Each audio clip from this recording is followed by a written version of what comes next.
at least can it help a ordinary Muslim to live like a Muslim with this Quran? ஒரு சாதாரண முஸ்லிமே ஒரு சரியான ஒரு இஸ்லாமியரை போல வாழுவதற்கு எல்லா விதங்களிலும் இந்த குர்ஆன் கற்றுக் கொடுக்க முடியுமா? We will examine many of the practices. இதை இந்த அநேக பயிற்சிகளை நாம் இப்படி இதிலே பரிசோதித்து பார்க்க போகிறோம். Remember, Quran has made many claims. Janab PJ Maulavi stated some of those claims. We are examining now the claims of Quran, whether Quran fits those claims. குர்ஆன் ஏராளமான வாதங்களை முன்வைக்கிறது. அதிலே அருமையான PJ மௌலவி சார் அவர்கள் சில வாதங்களை சொன்னார்கள். நாம் அதிலிருந்து ஒரு வாதத்தை எடுத்து இப்பொழுது பரிசோதித்துக் கொண்டிருக்கிறோம். Quran says about prayer. குர்ஆன் தொழுகையை பற்றி சொல்லுகிறது. In Surah chapter 2 verse 238 and 239. குர்ஆன் சூரா 2வது அத்தியாயம் 2வது 238 239. It says that Allah has taught Muslims how to pray. அங்கே சொல்லுகிறது இஸ்லாமியர்கள் எப்படி தொழுகை செய்ய வேண்டும் என்று அல்லாஹ் கற்றுக் கொடுத்திருக்கிறார். Similarly, in Surah chapter 53:62 it says, bow down in prostration before Allah and serve him. சூரா 53:62லே அல்லாஹ்வுக்கு முன்பாக விழுந்து தொழுகுங்கள் என்று சொல்லி பார்க்கிறோம். There are certain physical positions in which you have to stand or bow down when you pray. நீங்கள் தொழுகை செய்யும்போது நீங்கள் விழுவதற்கும் நின்று தொழுகை செய்வதற்கும் சில சரீர அமைப்புகள் இருக்கிறது. So this is what Allah has taught and that is what the Quran claims saying. அதைத்தான் இந்த வசனம் சொல்லுகிறது, இதைத்தான் அல்லாஹ் கற்றுக் கொடுத்திருக்கிறார், அப்படித்தான் குர்ஆன் தன்னுடைய வாதத்தை முன்வைக்கிறது. Since Quran is a detailed book, does Quran says how far should one be keeping the feet while praying? குர்ஆன் எல்லாவற்றையும் குறித்ததான முழுமையான விவரங்களை உள்ளடக்கி இருக்குது என்று வாதிடுகிறதுனாலே தொழுகையிலே ஒரு மனிதர் தன்னுடைய பாதங்களை எந்த அளவுக்கு அகற்றி வைத்திருக்க வேண்டும் என்கிற விளக்கத்தை குர்ஆன் கொடுக்கிறதா? How should I keep my hands? How should a Muslim keep their hands when they pray? ஒரு இஸ்லாமியர் தொழுகும்போது தன்னுடைய கரங்களை எப்படி வைக்க வேண்டும் என்று சொல்லி இந்த குர்ஆன் கற்றுக் கொடுக்கிறதா?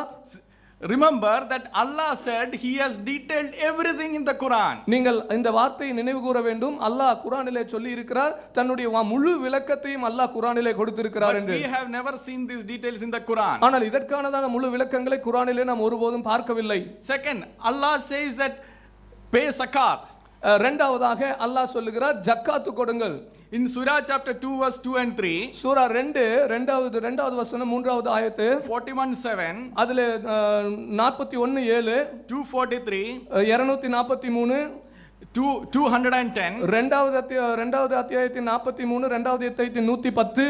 Quran actually commands the Muslims to do the obligatory charity. அங்கே பார்க்கிறோம் ஜக்காத் என்கிறதான தான தர்மத்தை செய்ய வேண்டும் என்று சொல்லி குர்ஆன் சொல்லுகிறது. Now how much should I pay in zakat? ஜக்காத்திலே நான் எத்தனை கொடுக்க வேண்டும், எத்தனை சதவீதம் கொடுக்க வேண்டும்? Since Quran says everything in few words but details everything and explains everything, ஒரு சில வசனத்திலே ரத்தின சுருக்கமாக முழு விளக்கங்களை உள்ளடக்கி இருக்கிறது என்று சொல்லி குர்ஆன் வாதிடும்போது, please tell us how much should a Muslim pay as zakat? ஜக்காத் என்கிறதை படி ஒரு இஸ்லாமியர் எத்தனை சதவீதம் ஜக்காத்தாக கொடுக்க வேண்டும் என்பதை சொல்லுங்கள். Remember, Quran claims that it details everything, so Quran has to at least give the percentage of the zakat a Muslim has to pay. எல்லாவற்றையும் முழுமையான விவரத்தை உள்ளடக்கி இருக்கிறேன் என்று குர்ஆன் வாதிடுவதனாலே ஒரு இஸ்லாமியர் எத்தனை சதவீதம் ஜக்காத் கொடுக்க வேண்டும் என்கிறதுக்கான தெளிவான பதிலை குர்ஆன் கொடுக்க வேண்டும் என்பதை நீங்கள் நினைவு கூறுங்கள். Further, how should one do the Hajj? இன்னுமாக ஒருவர் எப்படி ஹஜ் செய்ய வேண்டும்? In Surah chapter 196, சூராவுடைய 296, இரண்டாவது அத்தியாயத்தின் 196லே பார்க்கிறோம். 22-28, 22வது அத்தியாயத்தின் 28வதிலே பார்க்கிறோம். It says you shall complete the Hajj, and it says that through the days appointed, நியமிக்கப்பட்ட நாட்களிலே அல்லது ஏற்பட்டப்பட்டதான காலங்களிலே நீங்கள் உங்களுடைய ஹஜ்ஜை செய்ய வேண்டும் என்று சொல்லி. So my question number 3 to Janab PJ Maulavi and TNTJ team is this. என்னுடைய மூன்றாவது கேள்வி அருமையான ஜனாப் சார் PJ அவர்களுக்கும் TNTJ நண்பர்களுக்கும், which are the days that appointed by Allah to perform this Hajj? இந்த ஹஜ்ஜை நிறைவு செய்வதற்கு அல்லாஹ்வால் ஏற்படுத்தப்பட்ட நாட்கள் எவை? These are the basic pillars of Islam. இதுதான் இஸ்லாமுடைய அடிப்படை தூண்களாக இருக்கிறது. I am not asking any nuclear science here. நான் இங்கே ஏதோ அணு அறிவியலை பற்றி அதை பற்றி எல்லாம் கேள்வி கேட்கவில்லை. I am asking basic things about the Islam, whether the Quran details those or not. இந்த இஸ்லாமின் அடிப்படை காரியங்களை குறித்து தான் நான் கேட்கிறேன். இதை குறித்து குர்ஆன் தெளிவான முழுமையான விளக்கத்தை கொடுக்கிறதா? Okay, let us examine further. இன்னுமாக நாம் மீண்டும் ஆராய்ச்சி பரிசோதிப்போம். Quran actually says that you should fast during the Ramadan. Ramadan மாதத்திலே நீங்கள் நோன்பு இருக்க வேண்டும் என்று குர்ஆன் சொல்லுகிறது. In 183 to 184, இரண்டாவது அத்தியாயத்தின் 183 முதல் 184 it says that fasting is prescribed for a fixed number of days during the Ramadan. ரமலானின் போது ஒரு குறிப்பிட்ட நாட்களுக்கு நோன்பானது நியமிக்கப்பட்டிருக்கிறது. Now, how should you break the fast and when should you eat? All those things are all that is also said in Surah chapter 2, 187. சூராவுடைய இரண்டாவது அத்தியாயத்தின் 187 பார்க்கிறோம் ஒரு நோன்பை நீங்கள் எப்படி செய்ய வேண்டும், அந்த நோன்பை எப்படி முடிக்க வேண்டும், அதை குறித்ததான வசனங்களையும் பார்க்கிறோம். In 2:187 it says, eat and drink until the white thread of the dawn becomes distinct to you from the black thread. 187 பார்க்கிறோம் அந்த வெள்ளை நூலானது கருப்பு நூலிலிருந்து பிரிகிறதான நேரத்து வரைக்கும் நீங்கள் சாப்பிடுங்கள் என்று. Okay, in India we can distinguish that.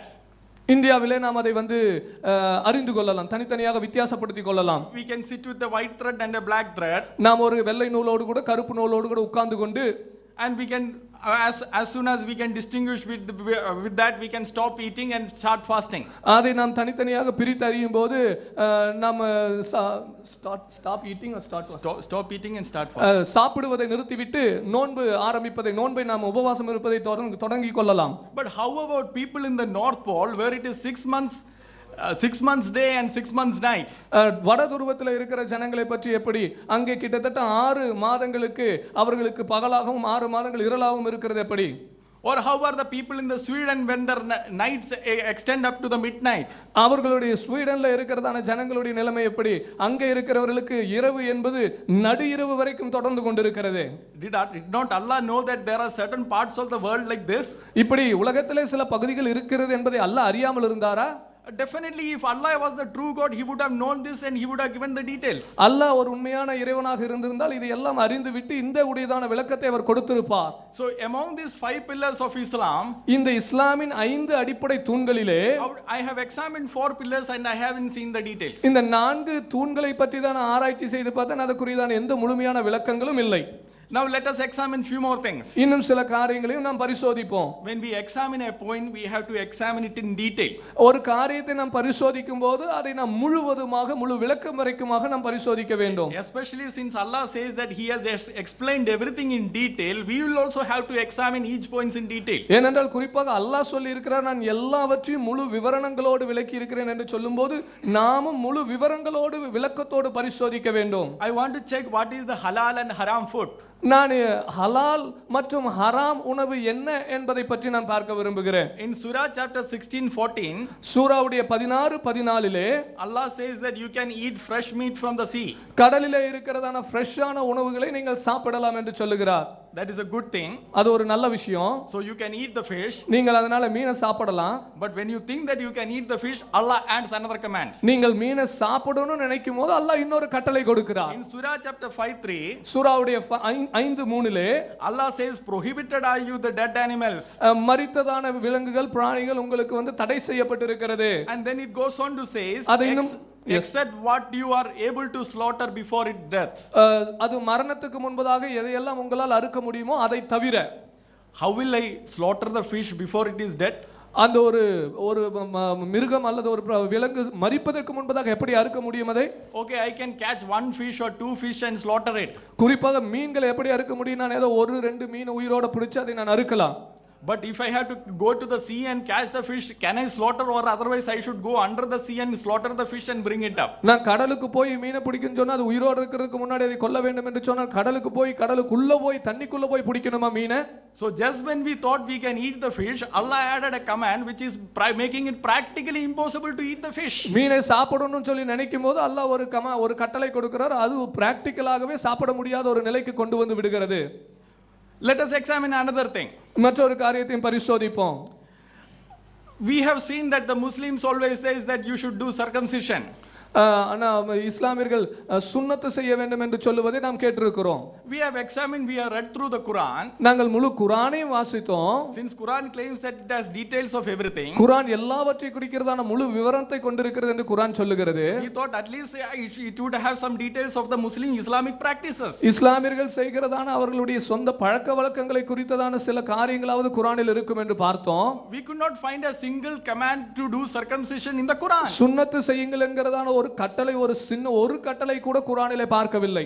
In fact, there are verses against it. ஆனால் அதற்கு எதிரான வசனங்கள் இருக்கிறது குர்ஆனிலே. In Surah chapter 95:4, குர்ஆனுடைய 95:4 Allah says, we have created the man in the best of stature. மனிதனுடைய மிக சிறந்ததான வடிவத்திலே நாம் மனிதனை படைத்திருக்கிறோம் என்று அல்லாஹ் சொல்லுகிறார். Similar thing is said in Surah chapter 40:64. சூரா 40:64 அதே போல வசனம் இருக்கிறது. In Surah chapter 64:3, சூரா 64:3 அதே போல வசனம் இருக்கிறது. Allah says that he has perfected the forms. உங்களுடைய வடிவத்தை அவர் பூரணப்படுத்தி இருக்கிறார் என்று சொல்லுகிறது. It means அப்படி என்றால் your body, your entire form, your stature is perfectly created as per Allah. உங்களுடைய சரீரம் அல்லாஹ்வுடைய இந்த வசனங்களின் அடிப்படையில் உங்களுடைய சரீரம் என்பது பரிபூரணமாக வடிவமைக்கப்பட்டு விட்டது. But in Surah chapter 419, ஆனால் சூரா 4:119 Satan says that he will command men to slit the ears of cattle and change the creation of Allah. அங்கே சாத்தான் சொல்லுகிறான், ஜனங்களுடைய காதுகளை அறுக்கும்படி நான் செய்வேன் என்று சொல்லி, அப்படி செய்வதன் மூலம் அல்லாஹ்வுடையதான அந்த வடிவத்தை நான் மாற்றுவேன் என்று சாத்தான் சொல்லுகிறான். So it is the Satan actually who cuts or changes the creation of Allah. அல்லாஹ்வுடைய படைப்பை சாத்தான் தான் கட் பண்ணுவதோ அல்லது மாற்றுவதோ செய்கிற காரியம் சாத்தான் செய்கிறான். So is it not satanic to do circumcision then? அப்படி என்றால் நீங்கள் சுன்னத்து செய்வது என்பது சாத்தானுடைய வசனத்தின் அடிப்படையில் இல்லையா? See, we are totally confused here. நாங்க If you read the Quran and check the Islamic practices, you will be definitely confused because there is no detail. Quran makes the claim, but it does not come up to that claim. குர்ஆனை படித்துவிட்டு குர்ஆனுடைய வார்த்தைகளையும் இஸ்லாமியர்களுடைய பழக்கங்களையும் அவர்கள் செய்கிறதான பழக்க வழக்கங்களையும் பார்க்கும்போது இதில் சம்பந்தம் இல்லாமல் இருக்கிறது. ஆனால் குர்ஆன் எல்லாவற்றையும் முழுவதுமான விளக்கத்தை கொடுத்திருக்கிறேன் என்று சொல்லும்போது இதை படிக்கும்போது நாங்கள் முற்றிலும் குழப்பம் தான் அடைவோம். Quran says it is satanic, but the Muslims do it. ஆனால் இப்படி ஒரு சரீரத்திலே ஒரு காரியத்தை செய்வது, அல்லாஹ்வுடைய வடிவத்தை மாற்றுவது என்பது சாத்தான் சொல்லுவதாக குர்ஆன் சொல்லுகிறது. ஆனால் இஸ்லாமியர்கள் அதுக்கு எதிராக செய்து கொண்டிருக்கிறார்கள். What have you to make out of it? இதிலிருந்து நாம் என்னத்தை செய்கிறோம், என்ன செய்ய முடியும்? We have examined the basic pillars of Islam. இஸ்லாமுடைய அடிப்படை ஆதாரமான தூண்களை நாம் பரிசோதித்தோம். We checked whether the halal and haram food, ஹலால் and ஹராம் ஃபுட்டை பரிசோதித்தோம். we checked the circumcision. அந்த சுன்னத்தை குறித்து நாம் பரிசோதித்தோம். Until now we haven't found any details in the Quran. இதற்கெல்லாமான விளக்கத்தை குர்ஆனிலே பார்க்கவில்லை. You see the issues? Quran makes the claim after claim it makes, but when you start examining it in detail, it does not come up to the claim at all. இங்கே சொல்லப்படுகிற காரியத்தை நீங்கள் கவனிக்க வேண்டும். வசனங்களுக்கு பிறகு குர்ஆன் ஒரு காரியத்தை முன்வைக்கிறது, ஒரு வாதத்தை முன்வைக்கிறது. என்ன வாதம்? நாம் எல்லாவற்றையும் குறித்த முழு தெளிவான விவரணங்களை கொடுத்திருக்கிறோம் என்கிற வாதத்தை வைக்கிறது. ஆனால் நாம் விளக்கமாக ஆராய்ந்து பார்க்கும்போது இப்படிப்பட்டதான விளக்கங்கள் ஒன்றுமே அதில் இல்லை.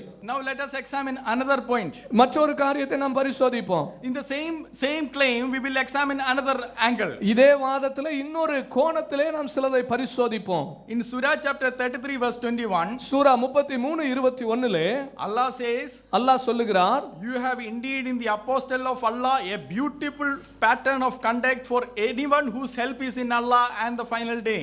அல்லாஹ்விலும் இறுதி நாளிலும் நம்பிக்கையுடையவர்களுக்கு அல்லாஹ்வின் இறை தூதர்களே உங்களுக்கு ஒரு அழகிய முன்மாதிரி இருக்கிறது என்று இந்த வசனம் சொல்லுகிறது. So Hazrat Muhammad is a beautiful pattern for the mankind.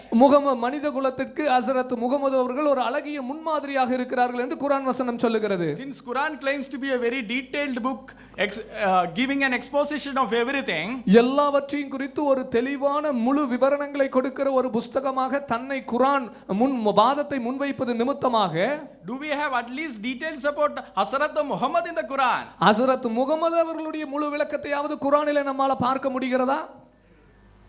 My another question is, என்னுடைய அடுத்த கேள்வி, can you at least tell us with the evidences who the parents of Hazrat Muhammad were, at what age did he receive the revelation, and for how many years he was a prophet, and what all he did? குர்ஆனுடைய வசனங்களை வைத்துக்கொண்டு ஹஸ்ரத் முகமது அவர்களுடைய பெற்றோர்கள் யார், அவர் எந்த வருடத்திலே இறை வெளிப்பாடு வகியை பெற்றுக்கொண்டார், அவர் என்ன செய்தார் என்கிறதான விளக்கத்தை கொடுங்கள். Whether in few words or many words, please give us the details. கொஞ்ச வசனத்திலா இருந்தாலும் சரி, அதிக வசனத்திலா இருந்தாலும் சரி, விளக்கத்தை கொடுங்கள் குர்ஆனுக்குள்ள இருந்து.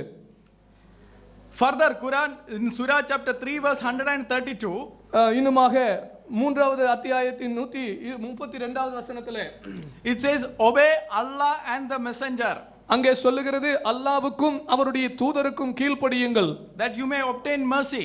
நீ அதன் நிமித்தமாய் இரக்கத்தை தயவை பெற்றுக் கொள்வதற்கு. In Surah chapter 465, Sura 4:65 it says, but nay, be thy Lord, they will not believe until they make you a judge of what is in dispute between them and find themselves of not dislike of what which you decide. Meaning, until you make Hazrat Muhammad as the judge and accept whatever he says without any dislike, that you will have to have the mercy. ஹஜரத் முகமது அவர்களே உங்களுக்குள்ளே ஒரு நியாயாதிபதியாக ஏற்படுத்தி கொண்டு அவர் சொல்லுகிற எல்லாவற்றையும் விருப்பு வெறுப்பில்லாமல் ஏற்றுக்கொள்ளுகிற அந்த நிலைமைக்கு வரும்போது நீங்கள் தயவை இரக்கத்தை பெற்றுக்கொள்ளுவீர்கள் என்று இந்த வசனம் சொல்லுகிறது. So Quran commands people to obey Hazrat Muhammad, and Quran commands people to listen to Hazrat Muhammad and make him as the judge. குர்ஆன் சொல்லுகிறது ஹஸரத் முகமது அவர்களை அவர் ஹஸரத் முகமதுக்கு கீழ்ப்படியுங்கள் என்று சொல்லுகிறது.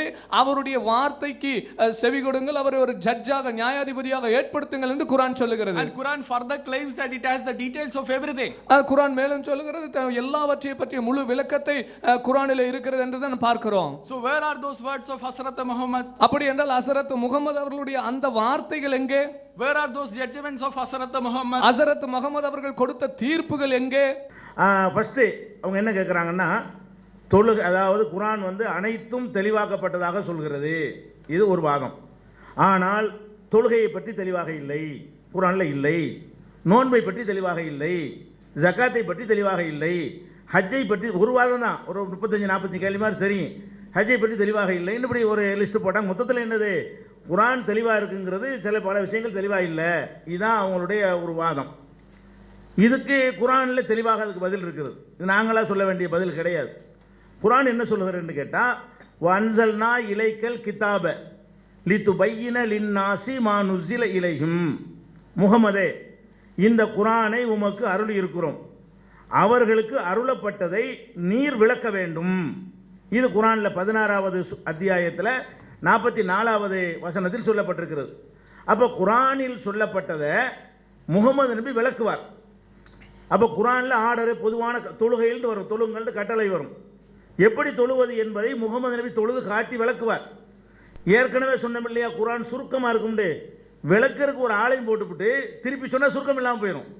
அதை குர்ஆன் இறைவேதம் என்பது நிரூபிக்கக்கூடியதாக இருக்கிறது. விளக்குவதற்கு ஒரு ஆளை அனுப்பி இருக்கும் பொழுது அது கையை எங்கே கட்டணும், காலை எங்கே வைக்கணும், நெஞ்சை கட்டணும், குனிகிறதெல்லாம் சொல்லி கொண்டிருந்தால் அது கூறியது கூறலாக போகுமே தவிர வளவளன்று போகுமே தவிர அதில் சுருக்கம் இருக்காது.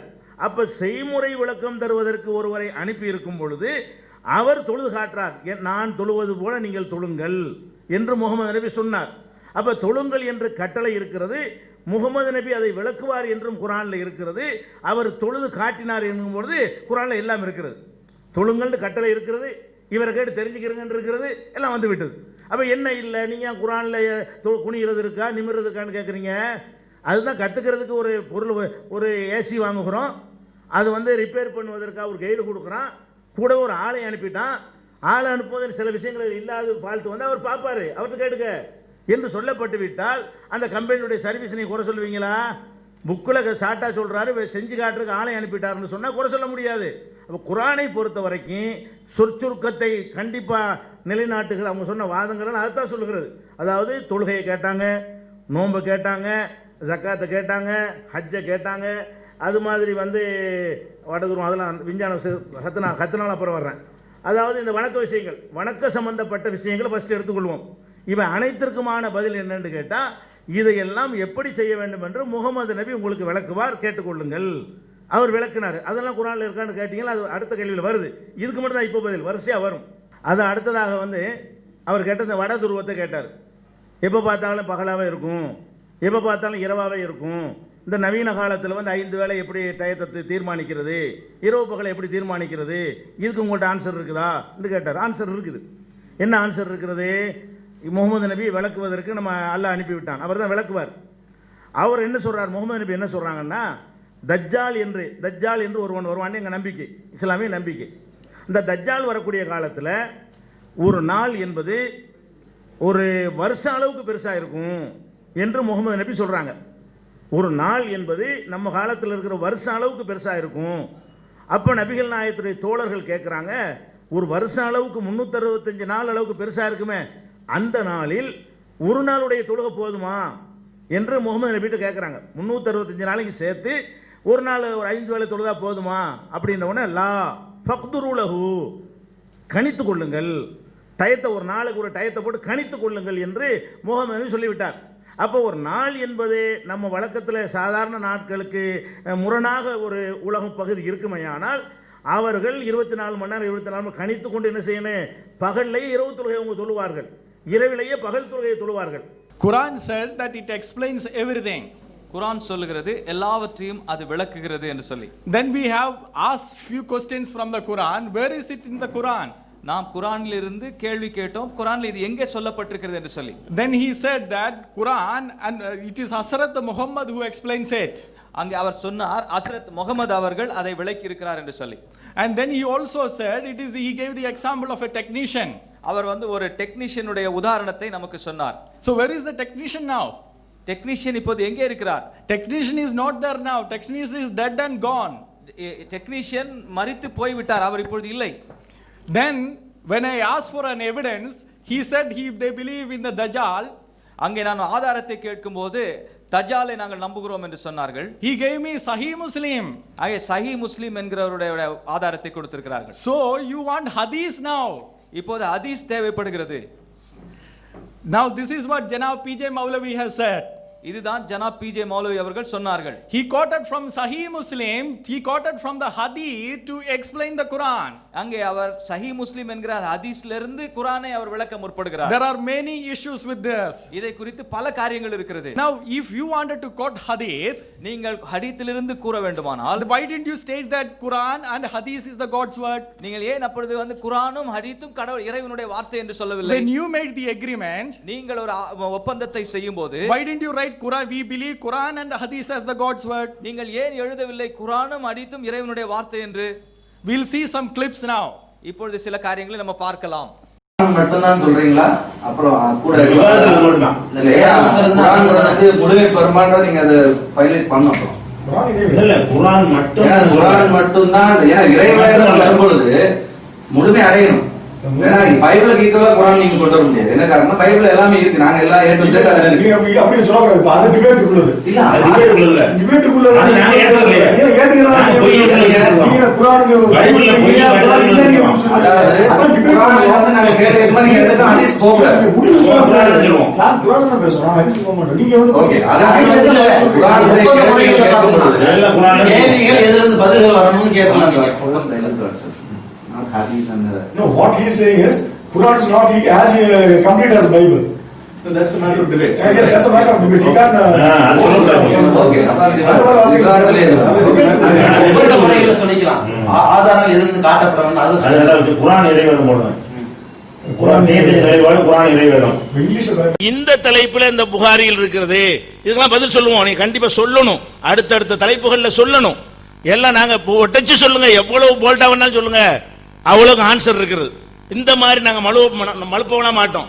நீங்கள் எப்படி தப்பா புரிஞ்சிருக்கிறீங்க, என்ன விஷயம் இருக்குன்னு விளக்குவோம். நீங்கள் இப்ப இந்த தலைப்புக்கு என்ன சம்பந்தம்? புகாரியில் ஆயிஷா நகை இப்படி சொன்னார்கள், அது இப்படி சொன்னார்கள் சொன்னீங்களே, கன்னி பெண்ணை பத்தி சொன்னார்கள், அதுக்கு இந்த தலைப்புக்கு என்ன சம்பந்தம்? இந்த வாதம் வைங்க, வைக்க வேண்டிய சபையில் வைங்க, தாராளமா சொல்லுங்கள். ஆனா இதுவும் சொல்லித்தான் ஆகணுங்கிற அது இப்போ சொல்லிவிடுவோம், அது தப்பு இல்லை, சொல்லுவோம். ஆனால் நீங்க தலைப்புக்கு உள்ளதை சொல்லணுமே தவிர, தலைப்பு என்ன? பைபிள் இறைவேதமா, அடுத்த வாரம் குர்ஆன் இறைவேதமான்னு இருக்கிறது. அப்பதான் நீங்க குர்ஆன்ல என்னென்ன இருக்குன்னு சொல்லணும். இது கூட குர்ஆன்ல உள்ளதுல நீங்க சொன்னது குர்ஆன்ல உள்ள விஷயம் இல்ல. அப்ப கூட குர்ஆனை தான் சொல்ல முடியும். அதுக்கப்புறம் முகமது நபி இயேசுவை பத்தி எல்லாம் தலைப்பு இருக்கிறது. அப்ப முகமது நபி தலைப்பு வரும்போது முகமது நபி பத்தி என்ன வேண்டாம் நீங்க எடுத்து சொல்லுங்க. இயேசுவை பத்தி நாங்க என்ன வேண்டாலும் எடுத்து சொல்லுவோம். பதில் தான் ஒருத்தர் சொல்லிக் கொள்ளணும். யாருமே கோபப்பட மாட்டோம். ஆனால் தலைப்புக்கு அப்பாற்பட்டு போய் நேரத்தை வீணடிக்கிறது நல்லது இல்லை என்பதை முதலாவது பதிவு செய்யறோம். So you heard their statements when we went for the discussion about the debate, and you heard in the last debate as well. நாங்கள் கடந்த முறை அவர்களோடு இந்த விவாதத்தை குறித்து தான் கலந்த ஆலோசனைக்கு நாங்கள் அவளோட சென்றபோது பேசினதையும் இப்ப கடந்த முறை நடந்த விவாதத்திலே ஜனாப் அவர்கள் சொன்னதையும் நீங்க கேட்டீங்க. So should not they have included hadith also? அவர்கள் ஹதீஸையும் இதிலே சேர்த்திருக்க வேண்டாமா? If they wanted to include, if they wanted to quote from the hadith, they should have said Quran and hadith we believe as the God's word. அவர்கள் ஹதீஸிலிருந்து மேற்கோள் காட்ட வேண்டும் என்று சொன்னால் அவர்கள் குர்ஆனையும் ஹதீஸையும் நாங்கள் இறைவேதம் என்று நம்புகிறோம் என்று சொல்லி இருக்க வேண்டும். So there are two issues at least here. At least ரெண்டு குறைந்தபட்சம் ரெண்டு பிரச்சனையாவது இங்க இருக்கிறது.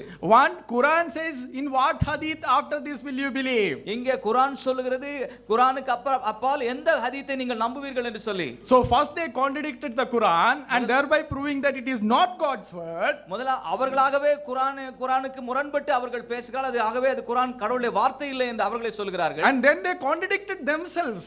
அன்பான சகோதரர்களே, காலையிலேருந்து நீங்கள் விவாதத்தை பார்த்துட்டு இருக்கிறீங்க. தொடங்கிலிருந்து அவர்கள் குர்ஆனுடைய சம்பந்தமாக குர்ஆன் நிறைவேதம் அப்படிங்கிறதுக்கான அந்த ஆதாரங்களை வைத்தார்கள். அதிலிருந்து கேள்விகளை நம்ம கேட்டிருக்கிறோம்.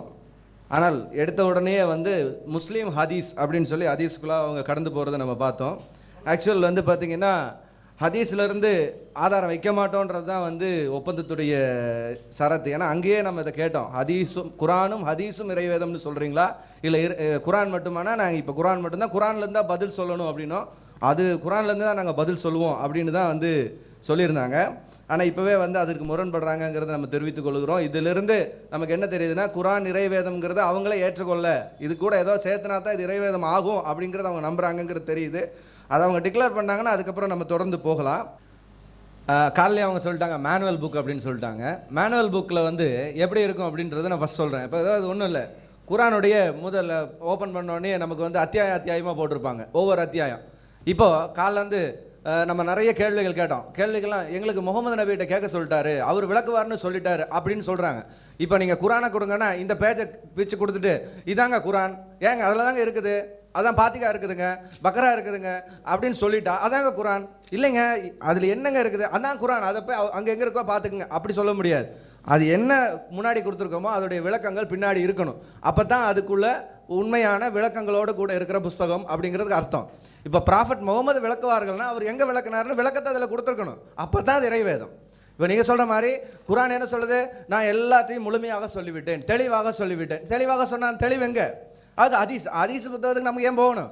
முதல்ல குர்ஆனில் இருக்குன்னா, குர்ஆனில் ப்ராஃபட் முகமது விளக்குவார்னா அவர் எங்கே விளக்குனாரு, எப்படி விளக்குனாரு, அவர் என்ன செஞ்சார், அவர் சொன்னது தான் தேவனுடைய வாக்காச்சு. இறைவனுடைய வாக்குன்னு சொல்லும் பொழுது இறைவனுடைய வாக்கு இருக்க வேண்டிய இடத்துல இறைவனுடைய வாக்கு இல்லையே. அப்போ அந்த இறைவனுடைய வாக்கு எங்கே? அப்போ அந்த குர்ஆனில் முன்னாடி புல்லட் பாயிண்ட்ஸ் போடுற மாதிரி போட்டது ஹஜரத் முகமது விளக்குவார்கள், நாங்கள் நம்புகிறோம். நீங்கள் ஒத்துக்கிறோம், ஹஜரத் முகமது விளக்குவார்கள், அவர் சொல்லலாம் வஹி, இதெல்லாம் நாங்கள் ஏற்றுக்கொண்டது தான், ஏன்னா குர்ஆனில் இருக்குது. பட் அது எங்கே இருக்குது? குர்ஆனில் இல்லையே. குர்ஆனில் காமிச்சிட்டு நீங்கள் பேசியிருக்கணும். இதை தான் நாங்கள் உங்களுக்கு அக்ரிமெண்ட் போடும்போது நாங்கள் என்ன கேட்டோம், குர்ஆனும் ஹதீஸும் இறைவனுடைய வார்த்தைன்னு போடுங்கன்னு சொன்னோம். இல்லை குர்ஆன் இறைவு, நாங்கள் அப்போ சொன்னோம் பைபிள் ஃபுல்ஃபில், நாங்கள் இதுக்குள்ளே தான் எந்த ஒரு இதாக இருந்தாலும் இதுக்குள்ளே இருந்து தான் நாங்கள் உங்களுக்கு எடுத்து சொல்லுவோம். எந்த சட்டமாக இருந்தால் இதுக்குள்ளே தான், இல்லைன்னா அதை மறுதளிக்கிறதா தான் போகுது, இல்லாமல் இருக்க போகுது. ஆனால் நீங்கள் என்ன சொன்னீங்க, இல்லை குர்ஆன் ஃபுல்ஃபில் எல்லாமே அதில் இருக்குது. எல்லாம் இருந்தால் எங்கே இருக்குது? கேட்ட கேள்விக்கு எத்தனையோ கொஸ்டின் வச்சுட்டே இருக்கிறாங்க.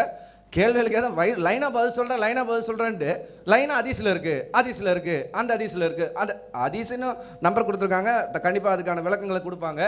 சொல்கிறேன் நான். அப்போது ஹதீஸில் இருக்குன்னா ஹதீஸில் இருக்குங்கிறதா அப்போ முக்கியம், குர்ஆனில் இருக்காங்கிறதான் கேள்வி. குர்ஆன் இறைவேதமான்ற தலைப்பில் விவாதிக்க வந்துட்டு குர்ஆனில் இல்லை ஹதீஸில் இருக்குது.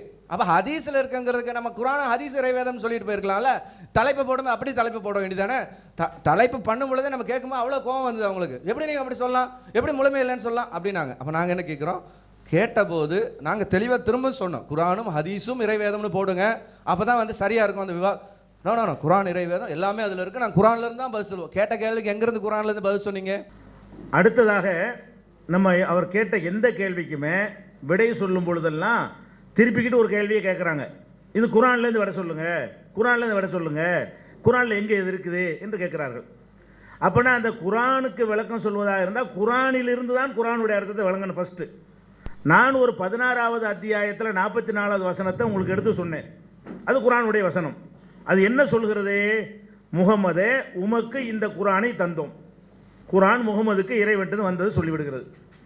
இதை நீ விளக்கணும் அப்படின்னு அடுத்து வருது. விளக்குறதுக்கு தான் தந்தேண்டு.